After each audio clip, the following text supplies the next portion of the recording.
Sveiki, mėlieji klausytojai, naujieji draugai, tikiuosi, kad mes jau tikrai turime draugų po mūsų pirmojo podcast'o apie tai, kas yra stovykla, kokios gali būti stovyklų grupės, tipai, klasifikacija.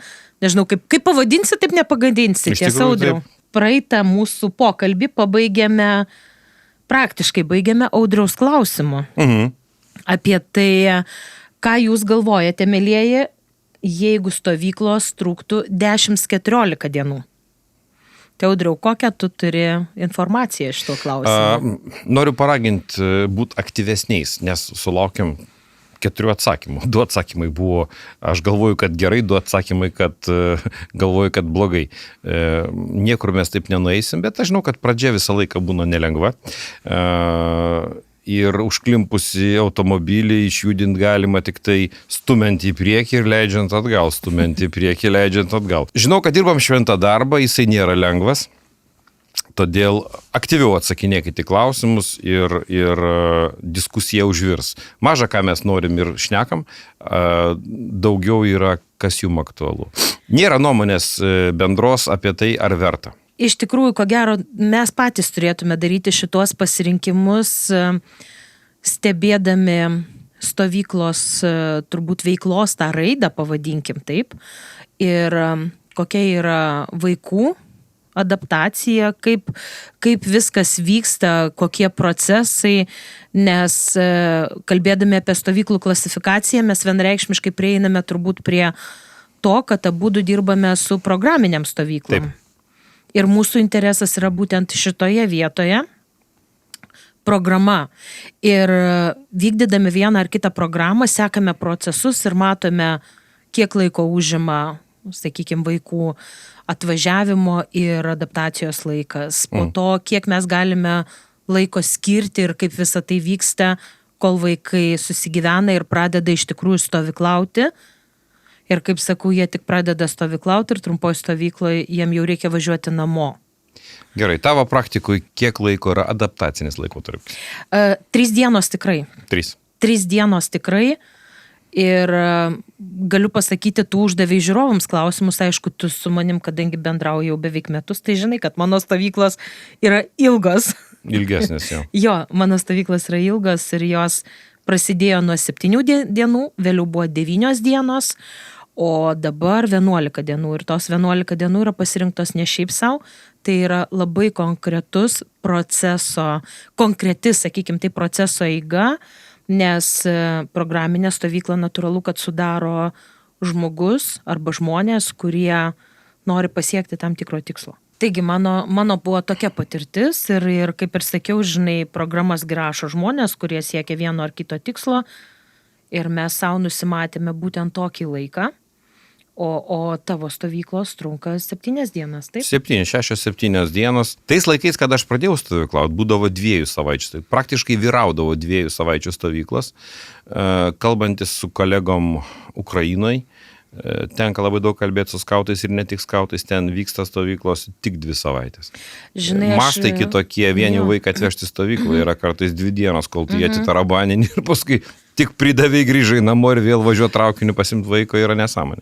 Bet žinai, tos 2 savaitės, tai nežinau, kiek tu esi girdėjęs irgi tokią teoriją, kad žmogus apskritai ilsėtis pradeda tik po 2 savaičių. Ir kai sako, kad net atostogas, žinai, duoda 28 dienas, ten mėnesis būdavo atostogų tam, kad žmogus iš tiesų patirtų tą poilsio efektą.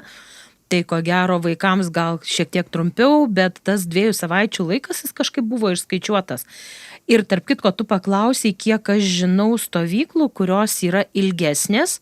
Lietuvoje šiuo metu. Prisiminiau, žinai ką, man teko dirbti su finansuojamomis stovyklomis ES lėšomis.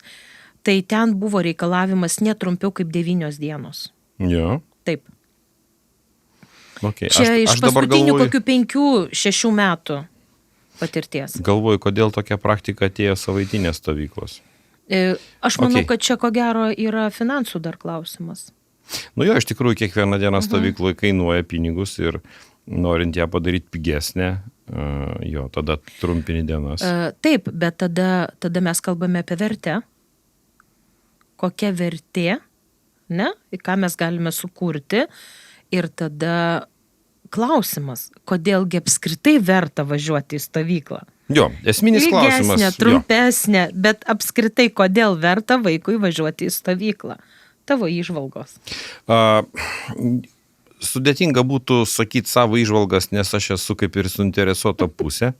Bet mes savo pirmoji live transliacijai, kuri vyko prieš kažkurį laiką Facebook'e ir įrašą galima rasti, primink dabar kokioj platformai? Kalbėk drąsiai online. Kalbėk drąsiai online ir mes su tavimi esam pasidalinę pas save, tai paskrulinus šiek tiek galima surasti nuorodas. Mes klausėm Aušros. Aušros? Taip, Aušra mūsų buvo kalbintoja, vedlė mūsų pokalbio. Jo, ar jai pasidarė kažkas aiškiau apie stovyklas, jinai atsakė taip ir kad jai pasidarė ramiau šiek tiek, darant pasirinkimus. Ir kažkurio momentu nuskambėjo frazė berods iš Aušros, verta ar neverta vaiką leisti stovyklą, kad laiko leidimas pas močiutę kaime jis yra geras, bet vaikas jį leidžia tiesiog, leidžia tą laiką, teisingas žodis, leidžia. O stovyklai, ypatingai programiniai stovyklai, vaikas ugdo savo įgūdžius, išbando save kitokioj terpėj ir grįžta kitoks, 100% kitoks. Nesu girdėjęs ne vieną pasakojimą, feedbacką iš tėvų, jie pasidalina asmeniškai, kartais pasidalina Facebook'e prie stovyklų, kad vaikas grįžęs po stovyklos 2 savaitės dėliojasi rūbus ir klojasi lovą. Plovė indus, nors yra indaplovė. Darė mankštą, prašė prieš maistą melstis. Rikiuočių namuose jie nedaro su tėvais, neliepia tėvam raportuoti ir skanduot. Jo, mūsų stovyklose vyksta ir tokie veiksmai.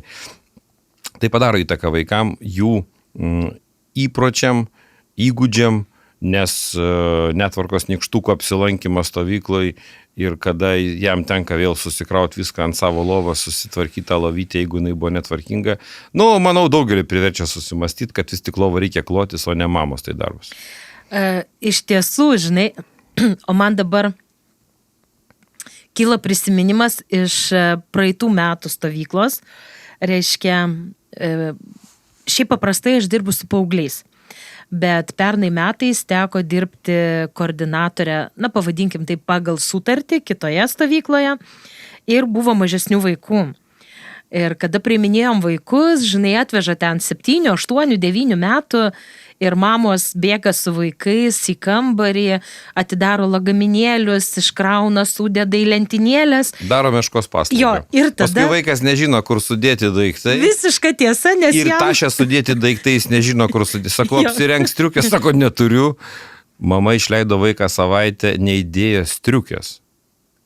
Taip. Normaliai, ne?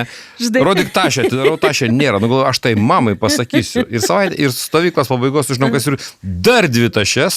Ten viskas, 3 striukės sudėtos, guminiai batai. Jo, bet įdomiausia yra tai, kad, žinai, iš tikrųjų, kai vaikas bando dar padėti tai mamai iškraustyti daiktus. Netrukdyk.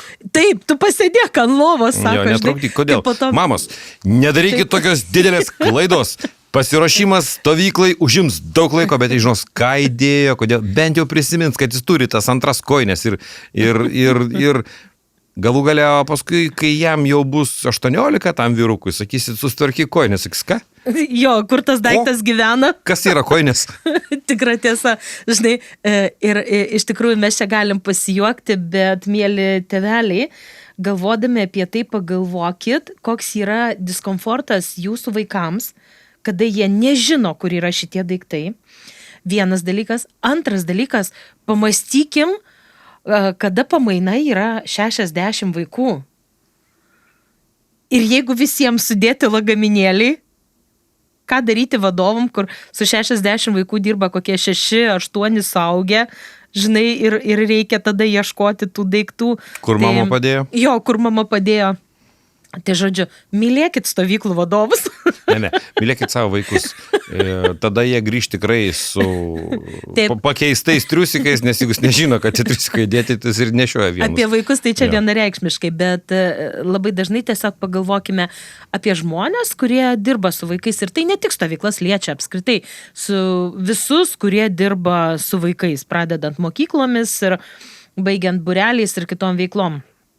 Nes tiesiog kyla tokios mintys, žinai, va, ir grįžtam visgi apie tą vertę. Jau išsiaiškinom, kad lovą apmokės pasikloti. Nu, tikėtina, kad jo, nes už jį nieks lovas neklos, jo tikriausiai bus kažkokios skatinamosios priemonės taikomas, nes stovykloje vaikas turi, netgi pusiau kariniai stovyklai, netgi skautiškoje stovykloje palapiniai tvarka turi būti. Kodėl? Todėl, kad ateina netvarkos nykštukai, kartais stovykloje įsiveisė skrusdėlyną ir panašiai. Tai linksma, vaikai tai prisimena kaip labai didelį nuotykį, tų netvarkos nykštukų laukia, bijo, bet, tikriausiai toks ir yra tikslas, kad jisai, įgytų naujų įgūdžių.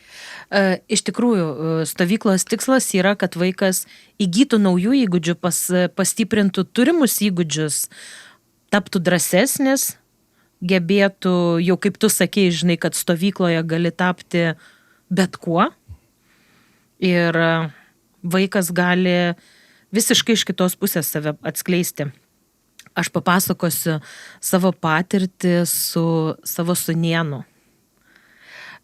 Na, gal nesupyks žiūrėdami mano brolis su brolienė, bet man atrodo, šita patirtis buvo tokia labai, labai ypatinga. Jaunuolis mūsų tuo metu buvo 13 metų, labai fainas vaikas, labai naminis, bet toks meilus, paslaugus, geras sūnus ir, žodžiu, iš tikrųjų labai nemėgo iš namų išvažiuoti ir paskutinį vakarą prieš stovyklą pasakė tėvams, kad nevažiuoja. Wow. Taip. Ir brolis mano jam tik tai, žinai, motivavo vienu, kad, tugi negali, supranti, tau yra vieta skirta, tu pažadėjai svietai, negali tu tai pasielgti. Ne tik... Bet tokia atsakomybė, žinai, žodžiu skatino, kad tu turi prisijimti atsakomybę. Mėly tėveliai, nepamirškit, kad yra pamainų ir nemažai pamainų, į kurias kažkurie vaikai nepateko. Todėl, kad pateko jūsų vaikas ir tą irgi galima, bet per šitos temos mes prieisim. Taip. Ir žinai, jis vaikas, kadangi kalbėdavo su mama dažnai, su tėvais ten tas santykis geras, ir žinokit, turbūt 3 stovyklos dieną, aš su broliu kalbėdavau, nes jisai labai pergyveno, tu ten papasakok, pirmą kartą atvažiavęs ir panašiai, kaip viskas vyksta, sakau, viskas gerai. Kokią 3, gal net 4 dieną, skambina man brolienė. Tiksliau, mes kalbam su broliu, o jinai ima ragelį ir sako, pasakyk, kur padėjai mano vaiką.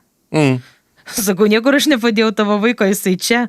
Sako, jūs turbūt kažką su broliu nuo manęs slepiat. Negali tai būti, kad mano sūnus nenori su manim kalbėti. Mamytės, palikit vaikus stovyklaut ramios. Leiskit jiems stovyklaut. Va tas jūsų per didelis rūpestis dažnai mums trukdo stovyklaut, apie tai mes dar pakalbėsime. Taip, ir žinai, man teko įsijungti kamerą, parodyti... Kad jis nesurištas. Ne, parodyti, ką tuo metu veikia, nes jinai taip žiūri. Tai tu nori pasakyti, ten mano vaikas. Sakau, taip, ten tavo vaikas. Žinai, pašnekėjom, išsijungiam, prieinu aš prie savo sūnėno. Sakau, žiūrėk. Šaunuolis, gerai vaidinai, imk saldainį. Ne, aš jam nesakiau, žinai, kad aš dariau ten kažkokią transliaciją, bet sakau, klausyk, būk geras, paskambink mamai. O jisai jau tada buvo aukštesnis už mane, jis taip, žinai, priejo, apsikabino mane ir sako, Svieta, tu pati viską gali pasakyti. Žinai, tai buvo toks man... Kitos mamos. Jo, man buvo iš tiesų be galo malonu ir gera, todėl, kad ypatingai, žinai, kai savi tai vertina kitaip. O čia tas vaikas, kuris pasakė, žinai, ko tu čia maždaug pergyveni, taigi viskas fainai ir man fainai, o ten tėvai tegul gyvena ramiai. Tai ta patirtis buvo tokia tikrai labai ypatinga.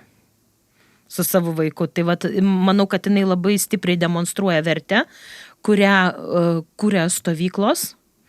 Ir jeigu tėvams kyla baimių, tai kaip tu sakai, žinai, nereikia bijoti, reikia turbūt pasiruošti. Tai bus viena iš mūsų kitų pokalbio temų. O kokias dar vertės mes galime ištransliuoti, sakykim taip? Ką dar nauji galim įgūdžiai, vaikui? kuriuos vaikai gauna stovyklai, apie tai yra parašyta programuose. Kokį galima tikėtis, jeigu tai yra stovykla šokių, tai tikriausiai, kad diena iš dienos, savaitę ar 2 savaitės šlifuojami judesėliai tikrai duos savo, nes treniruotė 2 kartus į savaitę po 2 valandas ir visos kitos veiklos, neturi tokio efekto. Be abejo, tai žinai, jeigu čia mes kalbame jau apie tas labai kryptingas stovyklas, ne, bet jeigu vaikas papuola į skautų stovyklą. Kodėl papuola? Todėl, kad papuola savo noru, nori atvažiuoti. Skautų stovyklas jis niekur nepapuola, jis žino, kas jis yra ir žino, kas bus. Jeigu jis atvažiuoja į stovyklą skautai neskautam arba šauliai nešauliam, aš gal neteisingai paklausiau. Tada jis papuola. Tada jau papuola. Viskas priklauso nuo to, ar vadovas sugeba sudominti.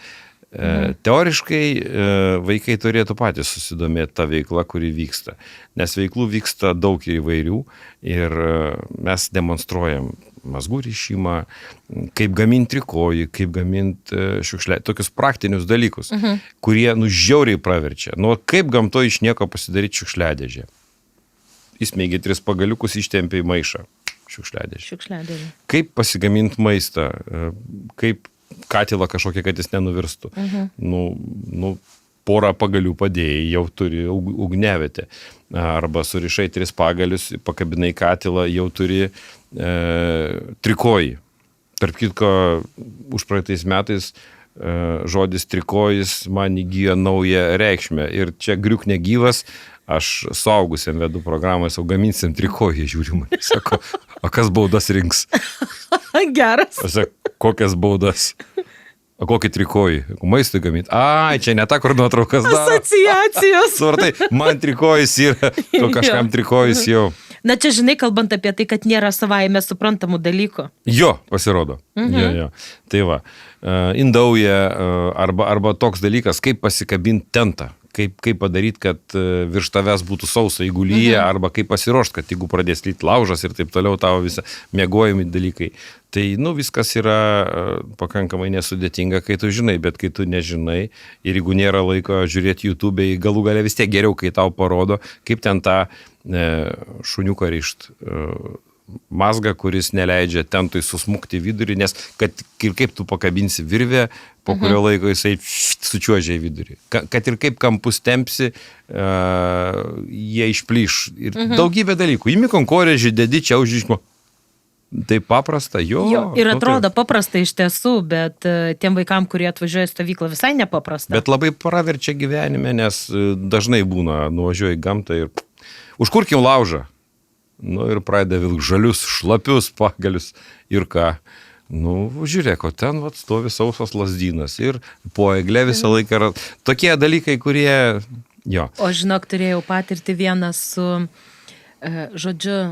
važiavom į kelionę ir su mumis važiavo 2 vyrai, mes šeimom važiavome, ne? 2 vyrai, jėgos, pavadinkim taip, struktūrų atstovai.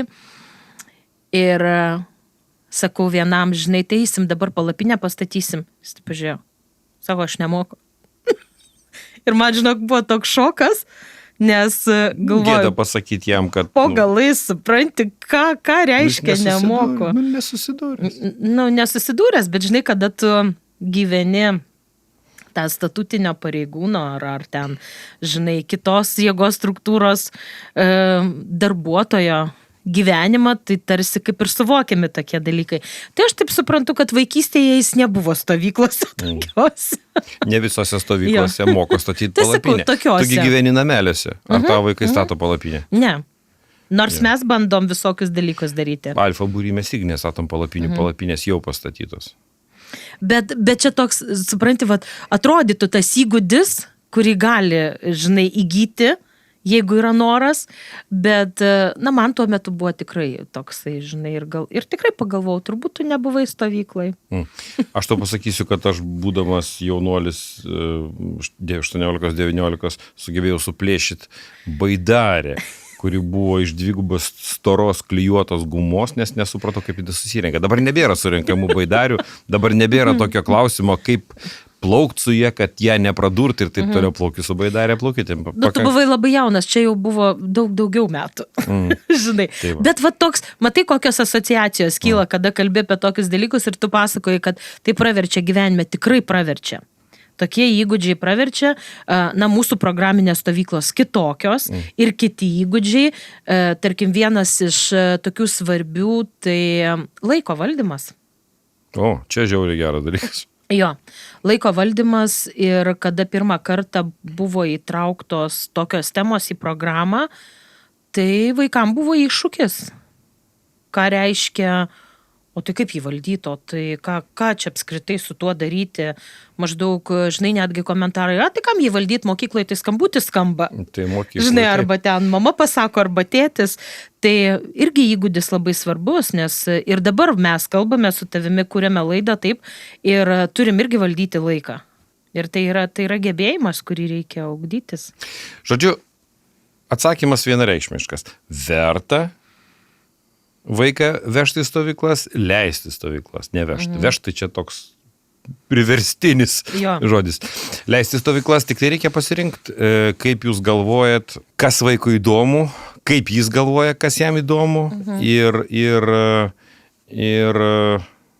nebijot rizikuoti tikriausiai stovyklose, nes nepabandęs jisai net nesupras, kas jam yra įdomu, bet polinkius reikėtų žiūrėti.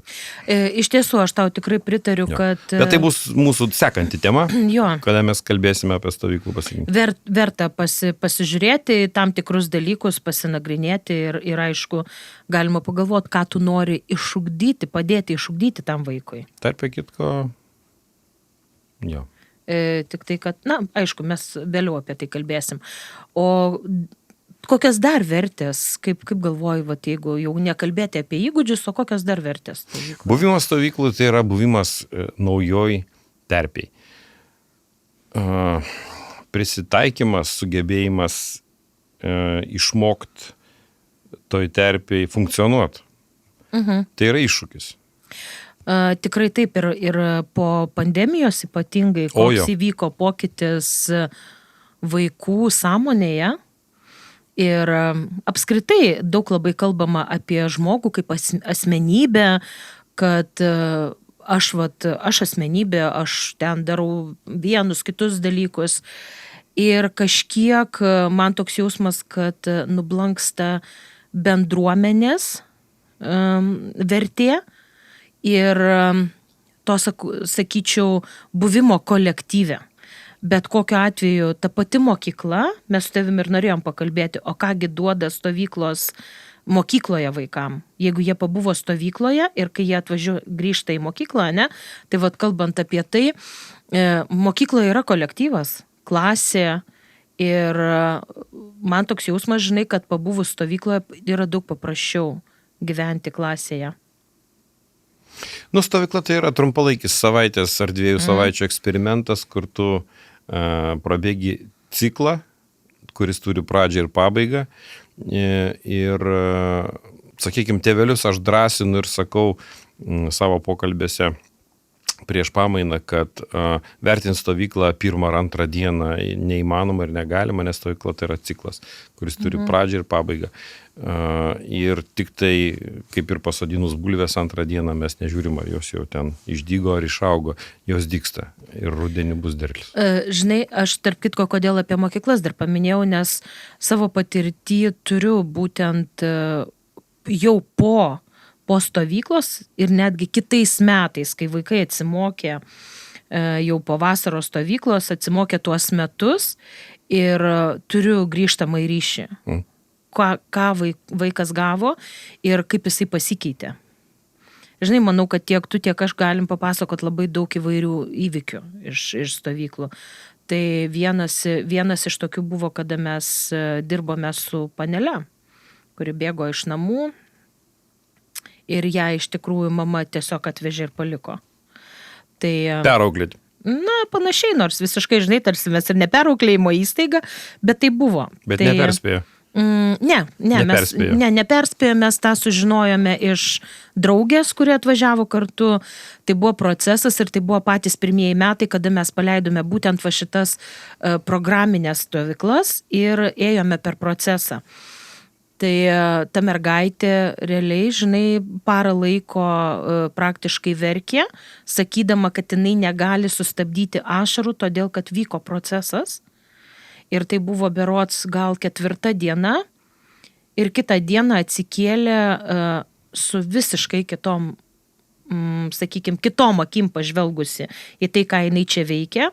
Ir po to, žinai, dažnai nepaleidi tokių vaikų iš akiračio. Tai kiti jos metai gyvenimų buvo visiškai kitokie. Lūžis įvyko. Įvyko lūžis. Tai vat, kalbant apie žinai, tas, ką gali duoti buvimas su mentoriais. Jau net ne tik tai stovyklų vadovais, bet mentoriais, kurie programinėse stovyklose yra tikrai. Nes aš manau, žinai, tavo tas pavadinimas stovyklavedžiai yra viena, bet manau, kad mentoriai yra irgi labai tikslus pavadinimas. Tiek turbūt mūdviem, tiek žmonėm, kurie dirba su mumis kartu. Susimąstė Audrius. Jo. Taip jau gaunasi tradicija, kad laidos pabaigoje mes užduodam klausimą.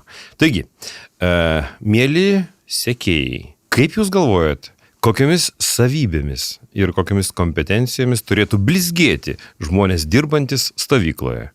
Dėkojame už aktyvius atsakymus. O šį sykį sakom jums iki susitikimo. Viso gero. Iki pasimatymo, mėlieji.